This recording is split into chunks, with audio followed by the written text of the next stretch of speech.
Welcome to Resilience Rocks Sales, your front row seat to rocking your sales game. I'm your host, Stacey Copas. Today's episode is brought to you by the Academy of Resilience Inner Circle. For more information, head to academyofresilience.com.au. Now on with the show.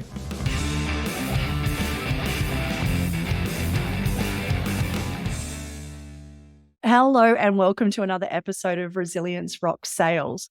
Today, I am joined by somebody that I've known for quite a long time, but we haven't reconnected it has been ages. I think we just worked out it's been like 2015, 2016. So it's quite a while and a lot's happened since we were last in contact. And when I was last in contact with Michael Nitschke, our guest today, the main hat he was wearing is one of a real estate salesperson.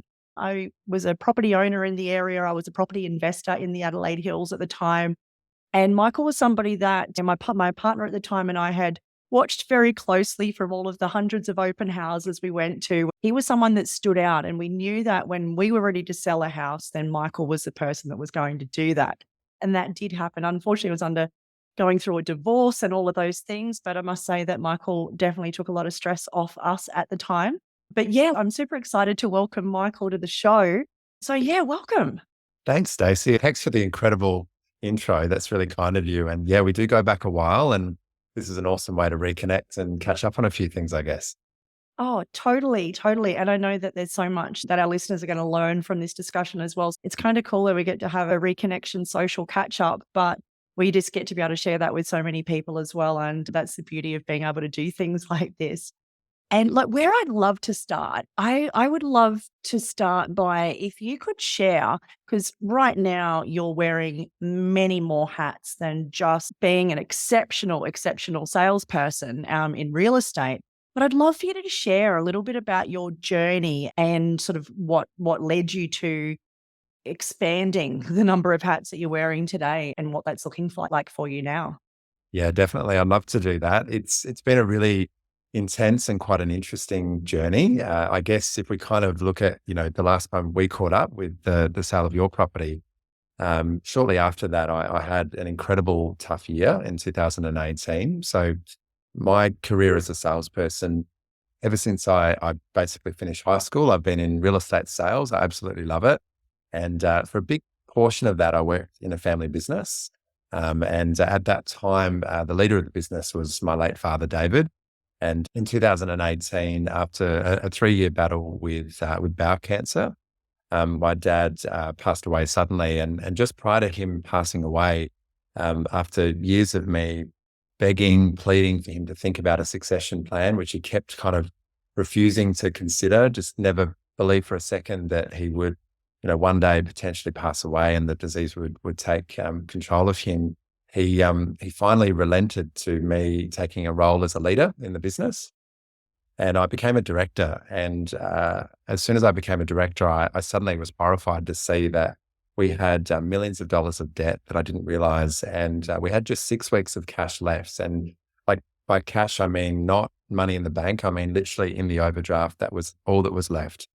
And before I could ask my dad to find out what the heck's going on and why this has happened, he died, leaving me just all of a sudden the sole director at the age of 30. I'd lost my mum 18 months prior to that. So I was orphaned, leader of a business. I've never run a business before. And, on the home front, I'm lucky enough to be married to a beautiful wife. We've got 2 children, but they were both under the age of 3 at that time. So life it was like drinking from a fire hydrant. It was pretty intense. But, fast forward to today, and we can obviously fill some gaps in the podcast that today, I'm healthier and happier than ever.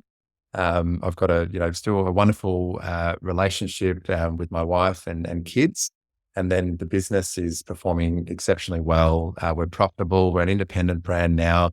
And through going through such an intense journey and coming out the other side, I decided to put my story onto paper, in terms of a book. Because I think for me and anyone of your audience that are tuning in that have lost a parent, or in my case, both at such a young age, I've got so many questions about them that I can never answer.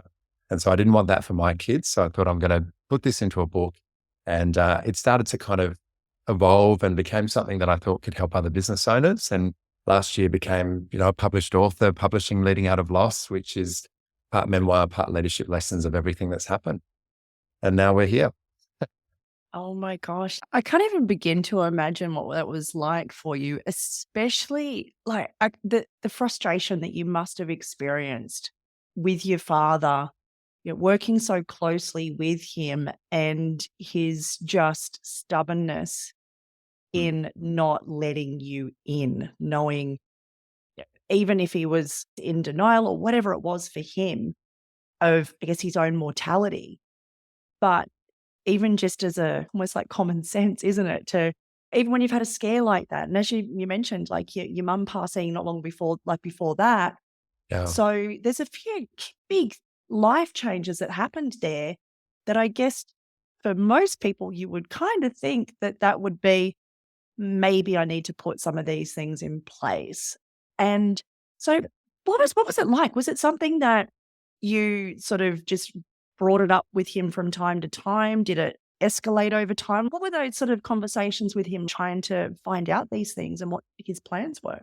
Yeah, it was interesting. Like in the beginning, I suppose stepping back prior to Dad's diagnosis, my career as a salesperson was pretty much all consuming, and I didn't really give a lot of thought to the business and how that all kind of worked. And even the topic of leadership was something that wasn't probably a direct interest at that time. But after my wedding, and then when we fell pregnant with our first child, Peyton, and she was born, I found becoming a parent, it just expands your worldview. And I started to almost instantaneously think about, a deeper purpose in terms of what I'm doing and life and all those sorts of things. And I guess through all of that, started to really think about, beyond sales, still selling because I enjoy that, but what could I do to kind of help with having a more active role in the business? My dad's diagnosis actually happened a few months after Peyton was born. So it all happened at once. And I guess in the beginning, it was a suggestion more than anything. I just kind of thought that at that time, I'd never had any dealings with death or serious illness. So it was all really foreign to me. And I just thought it made sense to plan for the worst, hope for the best, and fight like hell.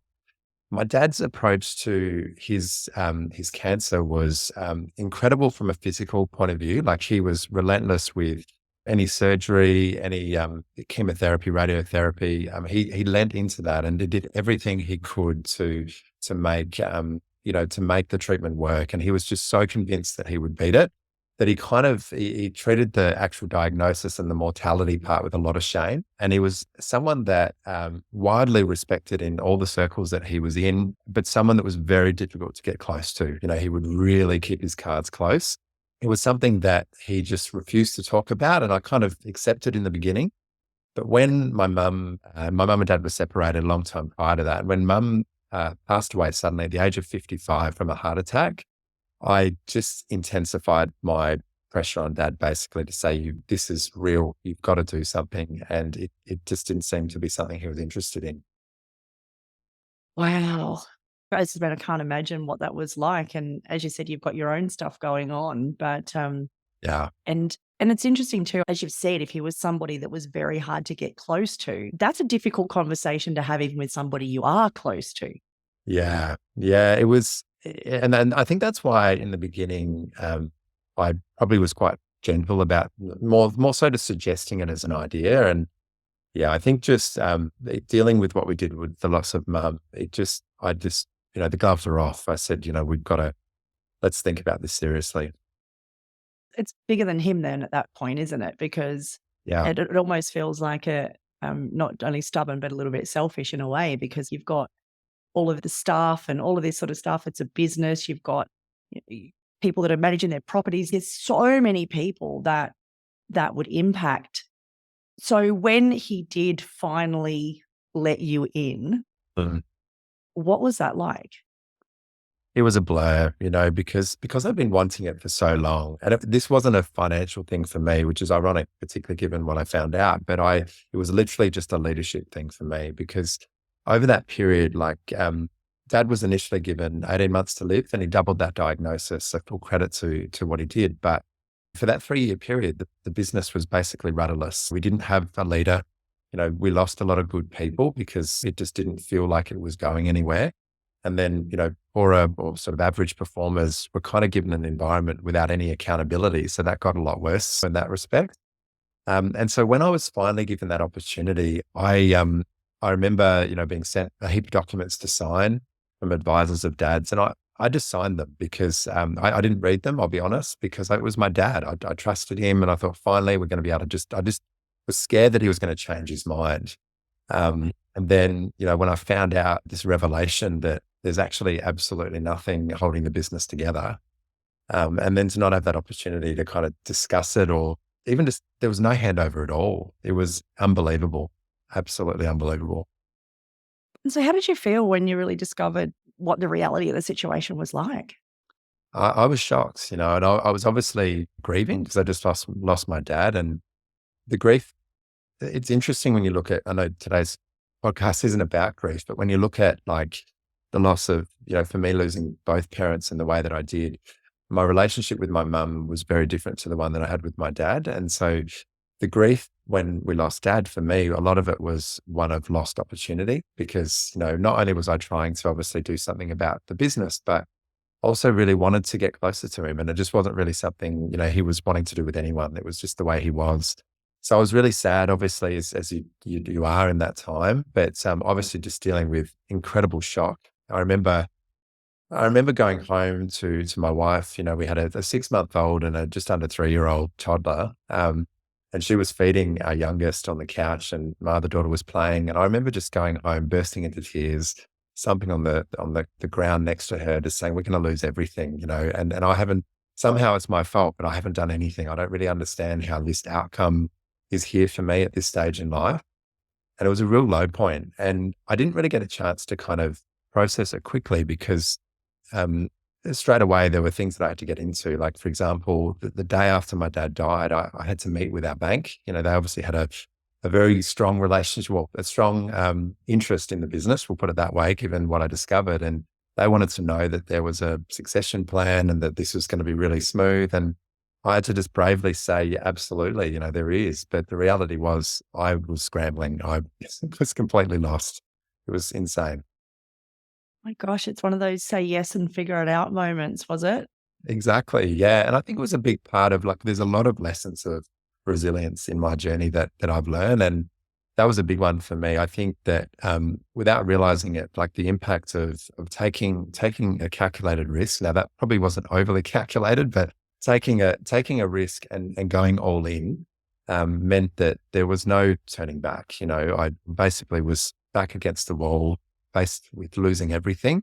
So it kind of created this environment where my learning curve was exceptional. I went from not being able to read a balance sheet or a profit and loss or even know what they are to being in a position where I am now, where we haven't made it by any stretch, but I feel really, really confident in leading and getting the best out of people and setting a vision for a business and making that a reality. So was there that moment of, as you said, fronting up to the bank and just look, taking complete responsibility, complete ownership for that? Mm. Were there ever moments where you thought, oh my gosh, it just would have been easier to walk away? Definitely. And it was interesting. Like a lot of people around me were saying that I should do that. They were saying, just why bother? Take an acquisition deal, just sell the asset of the business, and a bit of luck, you might not have any loss to deal with and you can just move on. But I couldn't, it's hard to explain, but there was an intuition within me that was supported by my wife at the time that I felt like this could actually be something that could be incredible for me. This could actually be a great opportunity. I've always been passionate about real estate, as you know, firsthand, and looking after people within our community. And I'm so passionate about the area where we trade in the Adelaide Hills. And so I thought, what if this is actually the only opportunity or the opportunity for me to lead a business? And if I can, in an area that I'm passionate about, and if I can figure this out, it would be an awesome story and it would be a great, legacy for my family and for myself and be able to really impact an area that I really cared about. So I thought, if I'm going to go down, I may as well go down having an absolute royal crack at this and hopefully it works out. And I'm, very fortunate that it has so far.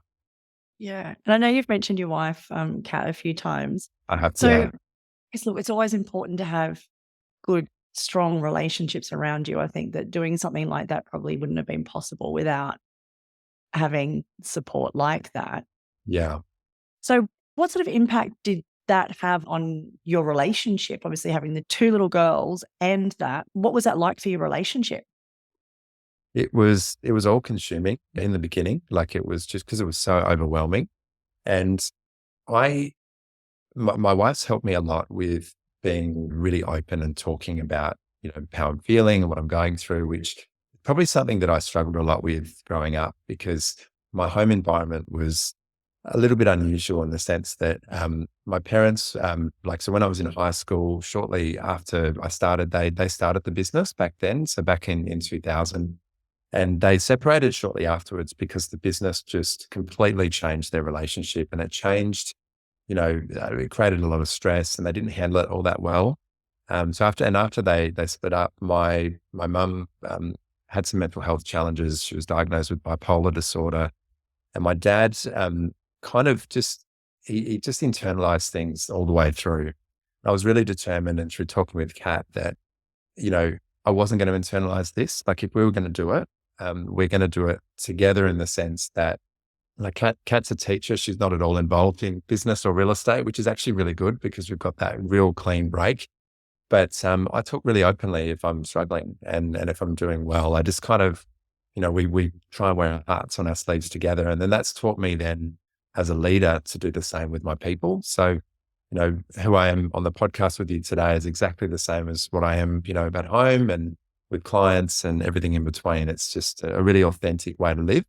And it helps with your resilience, I think, to just be at ease with who you are.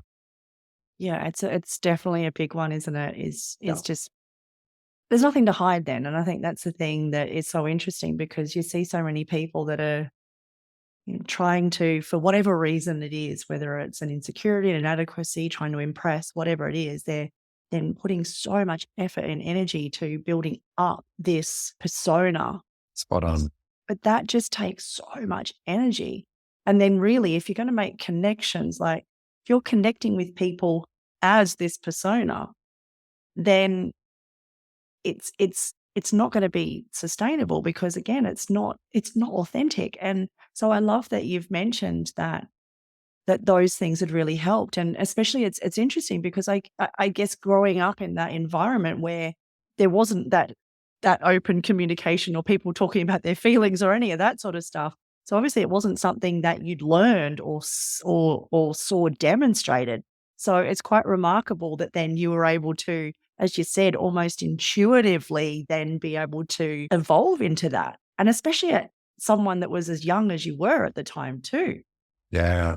I'm so grateful that I did. Like, and I'm honestly grateful for everything that's happened in my life, even though there's been a lot of tough times, a lot of bad change. And I think when you go through bad change in your life, that's where you really discover how resilient you are. It's not when things are good. That's quite straightforward. But when you're going through a difficult time, that's when you find out what you've got in the tank. I'm genuinely really grateful for everything that's happened because it's led me to this very moment today and moments still to come. Like I think if you can kind of find a way to be empowered around that, then that's when you can really have a genuinely happy and enjoyable life. It really broke my heart when obviously losing dad was really, really sad. But where it really hit me was realizing when I really understood that he'd worn so much shame around having cancer and potentially his mortality, that then to extend that into finding out that he was also hiding this terrible financial secret out of fear for how that would be perceived or judged. It's just so sad because I can't help but think that that would have contributed to his illness because he's just dealing with so much internal rubbish that doesn't matter. It really doesn't. You're better off embracing being genuine and authentic, and being human. That's huge. And as you said, it's internalizing that stuff it does cause disease. And you think about even when you think a thought that creates stress in the body, you feel it. Yeah. Whereas if you actually then let something go, whether it's talking to someone, writing it down, keeping a journal, doing all these sort of things, anytime you can actually release any of that stuff, then there's a feeling of lightness in the body. I heard years ago, they said dis-ease causes disease. And Right. it's definitely true. And I love also that you touched on, again, when you talked about that responsibility and that ownership and then Yeah. gratitude, because they're, two big resilience rocks in my world. And I love hearing you talk about it. It's like, yeah, it's like, right, we've reading the same playbook here. And it's facts. Like Yeah. like my story with you and your great audience. Like I'm Mhm. not sharing it to have anyone feel sorry for me with some of the low points or even any level of sadness, because it's actually it's a good thing. Like it makes me stronger every time I talk about it. And I think talking about challenges that you're going through and your story, owning your story, is how you become really strong and resilient. It's an important thing to do, and we don't do it enough. I agree with you. And yeah, reflecting on even just my own journey of I had mentors that were telling me you need to tell your story. If you don't, you're being selfish. Because there was just that whole fear about telling the story and being Australian and the tall poppy thing. And I Yeah. don't know if you ever had those moments, but I know personally I thought, well, I don't want to talk about myself because everyone's going to think I'm a total wanker for talking about myself. And but then, yeah, as you said, once you step out there and you step out there from a place of wanting to be of service and then seeing how well that's received. And I've learned that as humans, we connect deeper with other people's adversity than we do with their success. Yeah. And so it's important to share the challenging parts. Mhm. And one of the things I remember, and I'm sure that you've worked with mentors and stuff over this journey as well, in order to get to the point where you can get on stage and share the fantastic keynote, publish the book. I don't know if you ever had any of these moments, and I like that you said that you sort of feel stronger by sharing your story. Yeah. And I remember speaking with people when I first started out as well. And one of my questions and a little bit of a fear I felt was, would I become desensitized to my own story by telling it? Yeah. Because and it's like, but like you, I feel more connected to it. I feel stronger, and I feel that then it's almost like you learn more from it every single time. And then when you get to then have a discussion with somebody and then almost see your story back reflected back through their eyes, then that can be really interesting as well. If we start to talk, if we sort of talk about your transition into leadership, Yeah. so how have you felt that your ability then to be vulnerable, to share the challenges, to do all that sort of stuff as a leader, how do you feel that that's helped you to grow the business and inspire and empower the people in your team? Been huge. It's been huge. I think I did it intentionally in the beginning. I just did it. In all honesty, it was part of my, coping mechanism of what I was dealing with, and part of what my wife was encouraging me to talk more and share. But I think what it does is it creates this awesome environment of collaboration and trust within your team. The team that we have today is an incredible, resilient group and really high performers, not just in terms of like volume of sales, which is like one metric, but they're just a bunch of great humans that are doing great work out there. And I think in the beginning, our team was very disjointed and disconnected. And when you come in with this very like polar opposite leadership style to what my dad was doing, and that's not to say it was bad, it's just different to what I brought to the table. We had a lot of people that didn't like that, and so they decided that that was a good time for them to leave. So we've had a bit of a reset, and yeah, we've got an incredible group, still a number of key people that have been with the business now for over 15 years, which is so awesome. But then also some great new talent that have been attracted to what we call our Everest mission, our vision for the future. They're attracted to that journey and want to be a part of it. That's awesome. And also, I noticed that you also mentioned that part of that journey of turning the ship around Mm, was to become an independent agency, because yeah. obviously you were part of a big sort of a bigger organization. Mhm. So, what was that like as far as stepping away from that? What were the differences that you found then going out on your own as a business rather than, I guess, being connected into the bigger network? Yeah, it was an interesting journey. And look, the franchise that we were a part of, or the group that we were a part of, look, they're great. There's a lot of really good agencies around the country and I think in New Zealand as well that, are members of this group. I've still got great friends that are a part of that too. I think the reason for us deciding to become independent is that, we, by virtue of the situation that kind of happened back in 2018 and starting to kind of change and improve the business, there just wasn't really a playbook or really a franchise playbook for that. And so we kind of lent on each other through the vulnerability and, the way we collaborated around issues that the business had. And we kind of emerged from that going, well, this kind of makes sense to actually just be an independent agency. And we discussed it a lot. And, fortunately in South Australia where we're based, there's a large percentage of the offices around the state are actually independent. So it kind of is a natural fit. But it was amazing, the difference when we did rebrand, the impact that had, certainly within our community, but more importantly within the team. It was such a proud moment after, a business that was on life support where our entire vision was making the next payroll to survive. And then to be in a situation where we could afford to rebrand and really own our story and who we were was just an awesome feeling. And it's continued to be better and better ever since we did that. Yeah, that's awesome. And what's just come to mind as you were sharing that? I heard a phrase many years ago that it says people support what they create. I like that. It really shows that to me, that again, if they're part of that, it's almost like as a team, you're starting something new. As you said, the Everest mission, it's almost like you're starting from the we've just decided to do this and we're doing it all from the very beginning and we're doing it all together as a team. And that sounds like that would have been a really uniting factor. Yeah, it was and continues to be so cool. And so I love the concept of an Everest mission for your vision for your business. Sorry, I should say, bit of a tongue twister. In the sense that, you can imagine like trying to climb Mount Everest. I've never done it, but to imagine this incredible journey. Obviously, it's a team effort. You can't do it solo. You can plan this journey, but there's going to be deviations and challenges that you have to adapt to. And so our Everest mission for Nitschke is to be the #1 real estate agency in the Adelaide Hills. But the way we qualify that is by number of sales and number of properties that we manage, but probably equally, if not more important, it's the impact and our reputation within the community that we serve. And then also our reputation as a destination employer where, the team is so proud to work here and people aspire to kind of join us.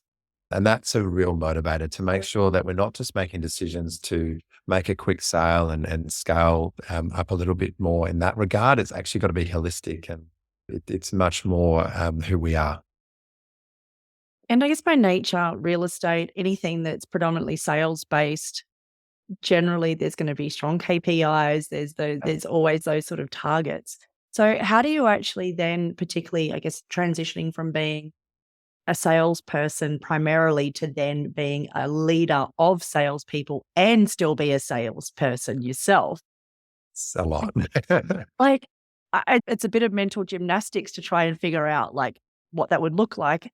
So Mhm. how did you do that? Was that something that you sought out help to figure out what that would look like? I'd love to hear what that process was like for you. And I guess also to the decision to, I guess, wear those two hats as well, rather than do one or the other. What was that thought process like for you?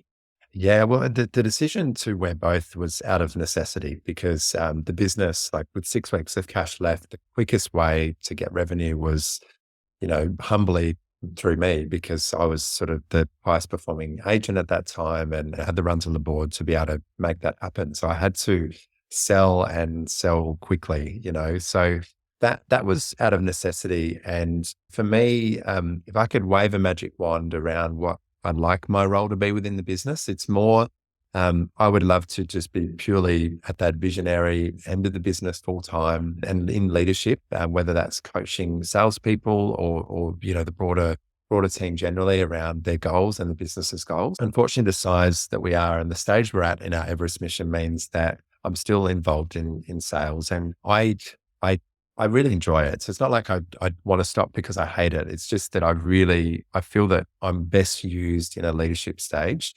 And so that's a big part of, I guess, our overall plan is to, get the right people. So people that match our values and our DNA of who we are in the right seats in sales in particular to grow our sales team so that I can sort of carefully step away from that to be able to do what I'm really passionate about. What you were saying before about like KPIs and numbers, they're so important. They really are. Like you can have an incredible vision, great values, but you've got to still perform. I mean, at the end of the day in business, like we're a for-profit, not a not-for-profit. We need to be able to, fuel the business's engine. And by doing that, it actually creates more opportunities for our team within it to be able to, internally promote and achieve more, especially in the context of our Everest mission. We set KPIs, for our team. And what we're mostly looking for is consistency. I think that consistency compounds, if a team member can, rather than a salesperson having this mammoth day on the phones, ringing 200 people in a day, and then not ringing anyone for the rest of the week, I'd much rather see them pick a number that they own and hit it. And then when you get to that level, it's like that analogy of squeezing the lemon. See if you can do just one or two more. You squeeze the lemon, you get some juice, you squeeze it again. There's always just that little bit more. And if you compound that effort over a period of time, that's how you improve and make, tomorrow better than today. Yeah, it's awesome because again, and going back to something you said before there about you needed sales and you needed them quick. Yeah. And I feel that that's something that comes up a lot, particularly if it's coming towards end of month, end of quarter, those type of things. There is, I guess there's those times where there is a bit of that short-term burst. But Yes. I guess if people are consistent over time and then just do that, one rep more each day, then hopefully they shouldn't get to the point where there is that chaos at the end of a quarter. Have you found that with that consistency and not having to do that as much? I guess there's always going to be some things that are out of your control, but do you find the consistency is helping that? Yeah, definitely. And it's a really good analogy for resilience. Like in life, like Murphy's Law is undefeated. There's going to be bad stuff that will happen in my future because that's just not being negative. It's just that's how life is. There's curveballs. We're all dealing with grief, heartache, pain, things that you can't control. But I think the more consistent you can be around, you focus on a vision, like in our case that I've shared with you earlier, and then you break that down into really achievable, consistent actions. The bad stuff will still happen, but you'll be in a position where you can resiliently then draw down on what's the next move I need to make, and follow, effectively your intuition against what you're looking to achieve. I like you talking about intuition in the context of sales as well, because it To is something that is, again, so often is just so numbers driven, process driven. But then when you bring that into it, and again, it's like the human factor as well. I really love that. And so, as far as being wearing again those dual hats, I'm curious to see what does it look like as far as the coaching conversation of the other sales team, and how do you coach yourself in the same way? Great question. Yeah, I guess like coaching myself is really around just looking after myself. I'm pretty confident if I can bring a high amount of energy into my day with great sleep and some movement and time with family, time for myself, eat well, then I know that I'll have the energy to do the actions that I've committed to achieve the outcome I'm looking for. So for me, that's kind of really for me. I focus on that energy first because everything else kind of flows from that. For our team, a coaching conversation always starts with their why in terms of what they're looking for. I think a lot of sales leaders in particular make the mistake of just prescribing KPIs to an agent or in another industry, a salesperson, and not really getting any buy-in for them as to why they're even in the industry to begin with and what are they trying to achieve. And then once we know that, then the coaching conversation gets pretty straightforward. You set the numbers against that. And then I like to approach a coaching conversation with a lot of curiosity to obviously check in with the team member to see how they're traveling. And, if things are off track, just asking them a little bit about that around why do you think that is? And, I've got some ideas, but before I prescribe some things to you, what do you think are some actions you need to take to get this thing back on track? You can't really get too far and you can't scale your business if you're constantly providing motivation for people. They need to be intrinsically motivated around what they're trying to achieve. And you're just there to kind of coach and guide them up that path. Do you have like a set structure as far as how and when you have those conversations? Or do you have a little bit of a mix of those more, I guess, intentional, structured scheduled ones, as well as some more informal on the fly, sort of keeping your finger on the pulse as it goes? What does that look like for you? Yeah, it's a bit of both. So structurally, depending on the level of experience the team member has and how kind of intensive, I suppose, they're needing coaching. On the newer end of the scale, it would be like a weekly or even sometimes a daily conversation, depending on where they're at. Other more experienced people, it can be monthly or even slightly longer than that.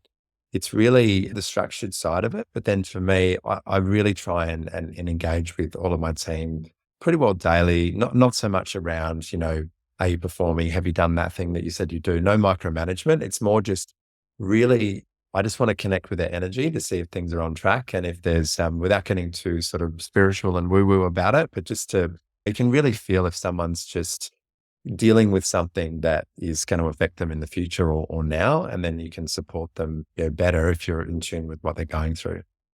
Oh, look, the woo woo is welcome here.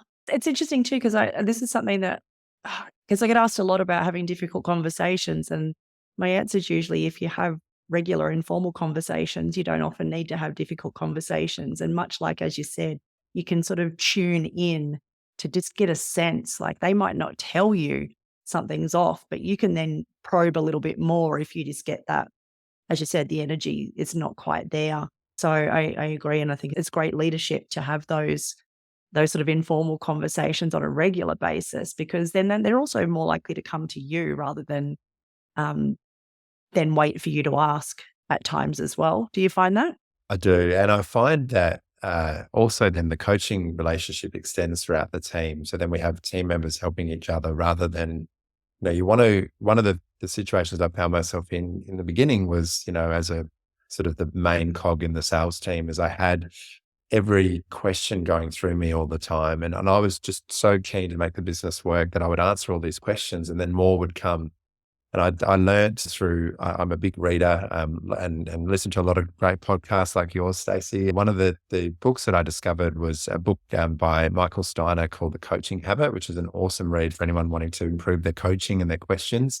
And it teaches you to be curious, to actually ask the right questions so that the student or the team member can unlock their own lessons from that and are empowered around it. You were saying as well before about difficult conversations, and in sales, there's plenty of those. A great saying that I've discovered in my journey is to be clear is to be kind. You're actually doing the right thing by giving bad news straight. No waffle, just tell it how it is.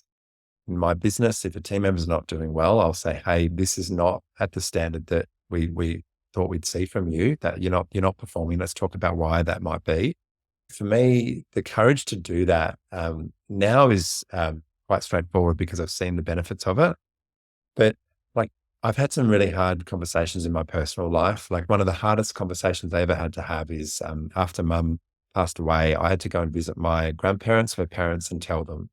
And I wanted to do that in person. And so when you have to tell your grandparents that their daughter, your mum, has died, it's about as hard a conversation as you'll have to have. But the impact of speaking clearly, telling it how it is, so you can support that person from that moment on. And the second that you say the bad news, it gets easier. So just get it out there.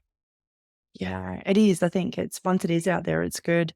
And that just prompted me. And it was something I either read or listened to, and it was very, very recently.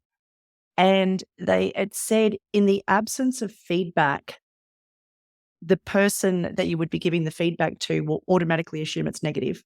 Hmm. And so I just thought that's, as you said, to be clear is to be kind.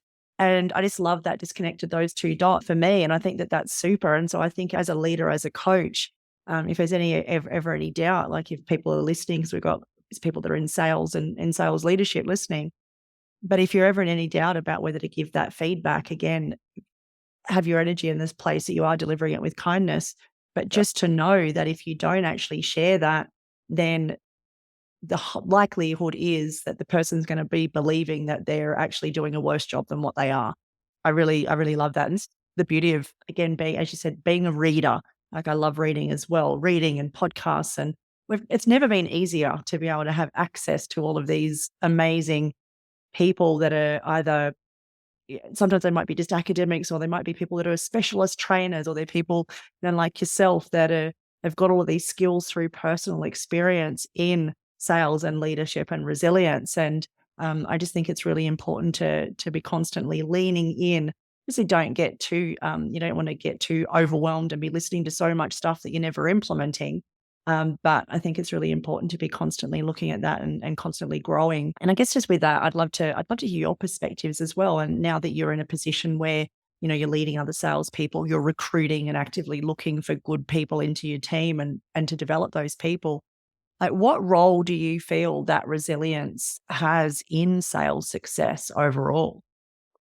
It's crucial. It really is. It's funny, pre all of what I've shared with you, like when I was, and before we worked together with your property in the hills, I was obsessed with what people thought of me. I was really insecure, and I'd be just really quite worried about that. And resilient people, they're caring and compassionate, don't get me wrong, but they don't care one bit about what people think of them. There's a great quote that we've literally got just outside this office that I'm sitting in, framed on the wall in our business, which is the Teddy Roosevelt's Man in the Arena, which talks about that unless, I'll paraphrase it, but unless you've lived my journey and you're in the arena with me, your face marred with blood, sweat, tears, and dust, absorbing all the blows and the things that I've overcome, I don't care about the people in the stands and their opinion of me. It has no relevance whatsoever. And I think if you can get to that point as a salesperson, then what you'll really realize is that it's about remaining consistent and doing the actions that you need to do.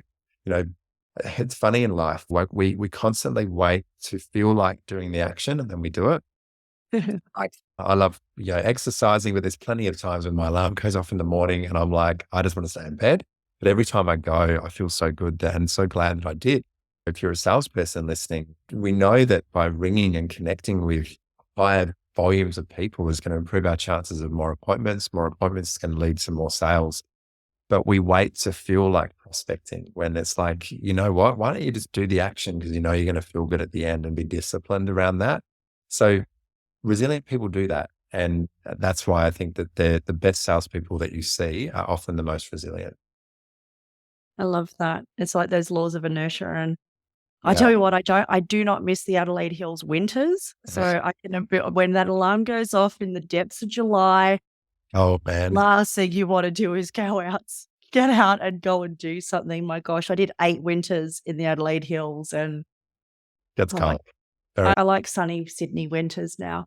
But again, it's that law of inertia, isn't it? It's the effort it takes to get something moving is always far greater than once it's in motion. And I think, again, quotes are so valuable because you can sum up so many things just in, a phrase. And I love it was a Maxwell Maltz quote that you can't steer a parked car. Yeah. Just get things in motion. And sometimes it can be any action, as long as it's some action to get yourself in motion, can be helpful as well.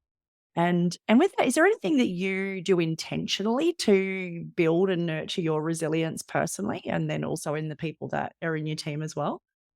Yeah, I think I just remain really aware of the tools that have got me here. So for me, a lot of them we've talked about over our chat today.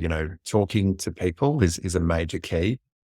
Movement, it's amazing that like movement is 1.5 times more effective than counseling or medication against depression, so just simply moving your body helps. Taking time for yourself, and talked about taking calculated risks before as well, and then embracing the power of consistency. I think they're probably for me the main drivers that I focus on. And I try to I'd set big goals. It's really important to do that, but I try not to get too lost in outcomes I can't control. I try and find the measures that I can control within that. In the beginning, when everything was turning to chaos back in 2018, 2019, I couldn't control the amount of cash that we had in our bank account. And unfortunately, I still can't control that. It'd be nice if I could, but it's just not a reality. But what I could control is, my energy, my attitude from my team. Looking at their new leader, who they all knew, like I didn't pretend to have all the answers. They knew that I didn't have them. So if I could be upbeat and consistent and authentic with them and paint a brighter future that's just around the corner and stay with that energy. Very hard to do that, but I was able to, and I still try and do that today, and that holds us in really good stead. They're definitely great things that you're doing, and also great advice for people to take away on that one as well. And you're so right about the movement being so crucial. One of my coaches, Craig Ballantyne, he always says, movement beats meditation, action beats anxiety, and work beats worry. That's like his sort of taglines, and I'm like, they're just so good. And sometimes I find myself in a flat moment, and it's like, I'm just going to just ponder for a bit. I'm like, motion beats meditation, action beats anxiety, work beats worry. And it's just like a good thing to just snap out of it. But Self-beliefs, isn't it? Like, I think your beliefs impacts your feelings impact your thoughts, and then your thoughts impacts what you actually do and your actions. So just finding an ability to believe in yourself is the beginning. yeah, definitely, definitely. And speaking about energy and movement, there's one more little twist on the resilience rocks piece, is Mm. that there is the musical twist, because resilience and rock are just super important parts of my world, and music is actually a resilience rock in my world. Music is such a powerful way to actually build resilience, change energy, all of that sort of stuff. So with that in mind, if do you have a go-to song that if you needed to shift your energy, get yourself up and moving, what would be your go-to song that you play just to get yourself going? Great question. Look, if you ask any of my team, they'd probably all agree that I've got a suspect music taste. And it's funny at the moment, a few of our team members are going to the Taylor Swift concert. So there's a lot of Taylor Swift right now. That's not what I would personally choose. Um, Thank goodness. I was gonna yeah. say, oh my gosh, I don't know that we could be friends after that. But anyway. I've got a fairly wide ranging eclectic taste, but I'm a growing up. I played a lot of basketball, so for me, a lot of with basketball comes the hip hop and rap scene. So it would be most likely some rap, and it could be any of the big guys that everyone knows. But I do like Nas in particular. So Nas, a good song of his would be epic. All right, cool. Well, I will make sure that we do find one. There is a Resilience Rocks playlist on Spotify that I've been curating over Oh, the years. love that. And yeah, so if there's a specific song there from Nas, I will make sure that we add that to the list. And yeah, it's just super helpful. And look, music is just something, 3 to 5 minutes, put it on, move with it, sing, do whatever. It's just incredible. I don't know there's anything else that can change your energy in a shorter space of time. So I'm glad that music is a big part of your world as well. I've just loved this conversation today. I love your vulnerability. I love you sharing so openly about how you've approached all of the things in your world. And as I said, when we opened up, you stood out as a real star performer, as an agent, even in your 20s. And it's just been such a pleasure to be able to see how you've been able to grow and evolve and come to this place now where not only are you a great agent, but a CEO, a leader, an author, a speaker, a coach, dad, and all these, a husband, and all of these things. So go you. And I'm just, I just say, as I said, I think you're the epitome of resilience rock sales. And I'm just super grateful that you've been able to join me today. Thank you, Stacey. It's really kind of you to say that, and it's been an absolute pleasure. I've enjoyed it, and it's been really good to reconnect as well. Awesome. And so if anyone has been listening to this today and they are like, oh my gosh, I need to get a bit of Michael in my life, where would be the best place for people to reach out and have a conversation with you? Thank you. Look, I would love that. You can look me up on the socials for sure, but otherwise on my website, which is michaelnitschke.com.au. If you jump on there, I have a weekly email. It's a free content that is thought-provoking content around leadership, and there's a lot of resilience that is obviously packed into that. So it's a free resource, and yeah, I would love for anyone interested to jump on. Amazing. Well, I will make sure that wherever you are watching or listening to this episode, that I will pop all of those links below so it makes it easier for you to reach out and connect. And until the next time that we see each other on Resilience Rock Sales, be your best. Thanks for joining us again this week on Resilience Rock Sales. Don't just listen though, take action. The best sales professionals are always learning. Head over to resiliencerocks.com now to go backstage and get the resources mentioned today to help rock your sales goals.